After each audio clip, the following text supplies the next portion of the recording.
Today I'm going to show you how to make a sweet little fritter that has a really cute name. Easy to whip up. Let me show you how it's done. Now I first start with flour. So this is all-purpose flour, 2 cups, and I've used a measuring cup measure. Okay, so that goes in the bowl. And then for a little bit of texture, we add in fine semolina, not the coarse and not the medium, extra fine. So it's almost like flour. Okay, so there's a cup of that. Sugar, just granulated sugar. I have a heaping tablespoon of cornstarch that goes in as well. I like to add in sesame. So these are sesame seeds that have been lightly toasted. So they go in. They give a really nice flavor to this fritter and also adds a nice little texture. Now we're going to get into the spices. Now I use something called Mahlab, and I've used it before if you've seen other videos that I've done.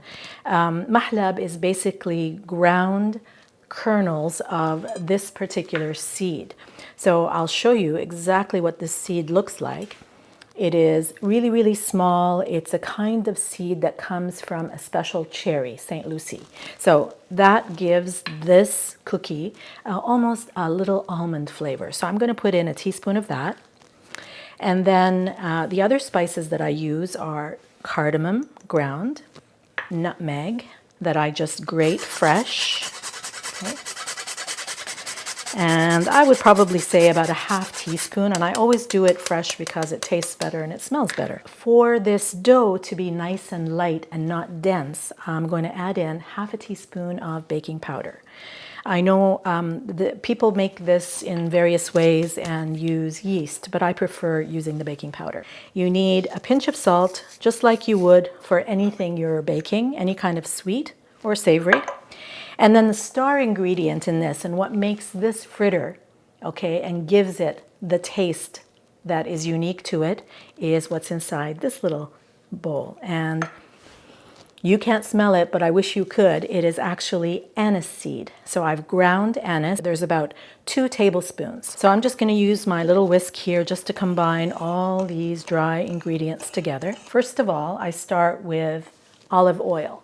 Now this particular fritter goes way back to a time when probably people made something like this out of the ingredients that they had at home. There's nothing over expensive. It's humble ingredients.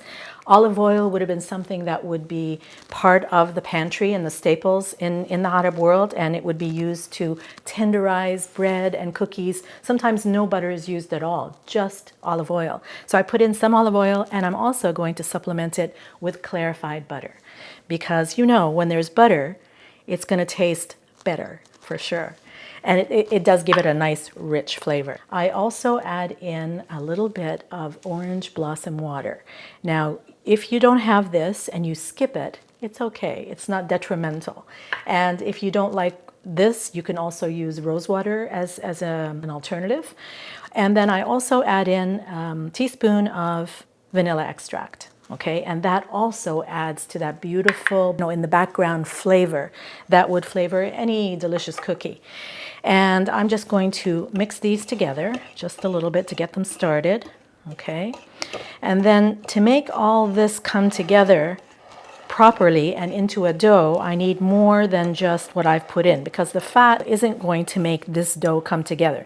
So if I remove my whisk, for instance, and just, with my hands, I can rub in the ingredients and it's going to absorb it, but it's not going to come together. So what's going to make it come together is warm milk, okay? So it's not hot, it's warm. So I'm going to drizzle that on. I start first with half the amount. I have a cup full here, and I'm just going to start mixing it just to allow the flour and all the ingredients to absorb some of the liquid. And then I add slowly. And then at some point, I'm going to ditch the whisk and I'm going to start using my hands, because this is dough at the end of the day and you need to use your hands to make it come together. You can see already that it's starting to become more moist. So, okay, time for my hands to get involved now. I'm going to add a little bit more milk. Okay, and I'm going to use my hands. Okay, you see, it very quickly absorbs it. It's sort of like sand, you know, when you're playing in the sand and you add water, and that's how you make sand castles. That's exactly what this is. Okay, I think I'm going to need all of my milk. All right, and just make it come together. So you're after trying to make a nice, soft dough. And there, before your eyes, it doesn't take very long for this to become dough. Now, what I find is, yes, I've put in 1 cup of milk, but sometimes, depending on the flour, the atmosphere, the moisture in the air, the kind of semolina that you might use, might absorb a little bit more. It might need a couple of tablespoons more of milk. So you can add that, but what you're after is a very, very pliable dough, basically. And that's it. My dough is all together, as you can see, and it's nice and soft. It didn't have to sit. There is no yeast in it, as I said before, so it doesn't have to rise. What I like to do is divide my dough in half, okay?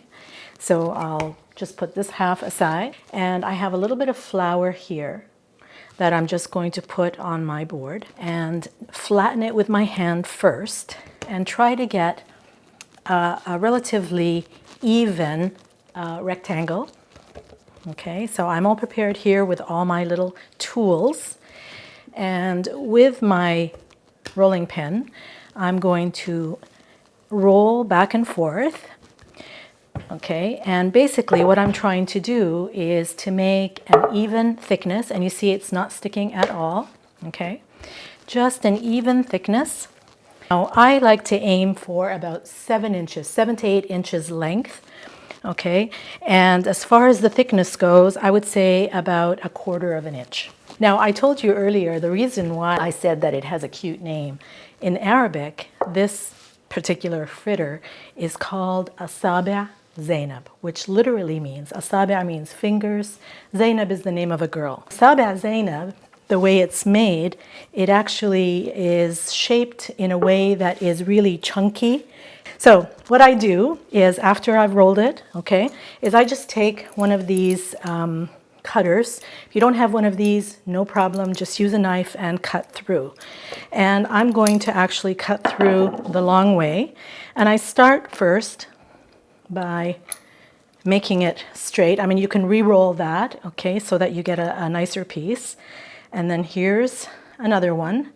This is about the thickness, as you can see, and the width that I like. So to me, that looks more like Asabe Zainab. That looks more like a nice slender finger. You can keep the strips exactly like this. You can fold them into like a little ribbon. You could even tie them into a knot. There's all kinds of ways that you can make them, and they will look different. And why I like it this way is I look at each strip as sort of like a snowflake. There's no one that's going to be exactly the same as the other. And when they go into the oil to fry, they might take on a completely different shape, and that's what's so exciting about it. Kids really love these as well. I have my pot here half full with peanut oil. Use any oil that is going to have a high smoking point. I've heated it already and tested it with my thermometer, so it's at 325 degrees Fahrenheit. You don't want it to be too high because you want it to gently cook. Now I have my fritters here, or my little fingers, and I'm going to just drop them very gently into the oil. And like I said earlier, these are truly snowflakes. So depending on how they fall and what the heat of the oil wants to do with them, they will look different when they come out. So they're not going to be perfect, so we're not aiming for perfection here. Remember, they're snowflakes. So in they go. The minute it touches the oil, I can smell that anise seed now permeate throughout my kitchen. And here's that nice little knot. Now, the frying does not take very long, okay? And watch your oil. You don't want it to be too high. If it's too high, it's going to burn it the outside quickly and not give it a chance for the inside to cook. But you can see right now just how it transforms into this beautiful golden color, which is what we're after. I don't want it to be too dark. So now, as you can see, look at how beautiful the fritters are. That's the color that we're after. And I'm just going to hold it in this slotted spoon just for a second to let some of the oil drip. And then immediately it goes inside the simple syrup that I have made in advance. And this simple syrup is already cool. So you're putting in a hot fritter inside cool syrup. Okay. Now you can choose to flavor your syrup as we would do in the Arab world with either rose water or orange blossom water, if you like. I've put in just a little bit of orange blossom water, and you just agitate them gently, not too much because you don't want to break them, and you're just basically leaving them inside the syrup just to soak up some of this sweetness. Okay, and then I'm going to lift them out, and then here beside me I have a pan with a cake rack on top, and it's basically to allow any excess syrup to drip down. So it has already drank enough syrup, okay, and whatever is extra is going to come down. Now you allow these to cool completely. Okay, I know it's tempting to want to eat one really hot, but it is kind of dangerous. So we'll wait till it cools completely. And the final product is right here. It's cooled now, so I can't wait to eat. But first of all, I'm going to show you how I like to plate them. I'm just going to remove them from here and just mound them on a nice pretty bowl or a little cake platter. I've chosen this nice little gold one here. So you can actually elevate something so simple and humble as this lovely sweet dessert. Here I have sesame seeds that I've lightly toasted, so I'm going to echo the flavor of the sesame seeds that are inside. So I'm just going to sprinkle on top, and the black sesame seeds, they make a bold statement. So that's how I would do it. I would pour myself a nice strong hot cup of coffee, no sugar. Let me take this little bow knot. I'm going to cut it in half. Inside it's nice and dry, and it's that taste that I recall when I was a child eating these. Whether it was any kind of holiday, especially during Ramadan, this would be a dessert that people would enjoy. So these are really yummy. They're just the right sweetness, and they have just a nice crunch, and you can certainly taste the sesame seeds that are in there and the star spice, which was anise, and that's really what gives them their character flavor. I hope you try them and serve them to your friends and family, and let me know what you think, and I look forward to seeing your comments and your attempts at making Asabe Zainab. We'll see you next time. Bye.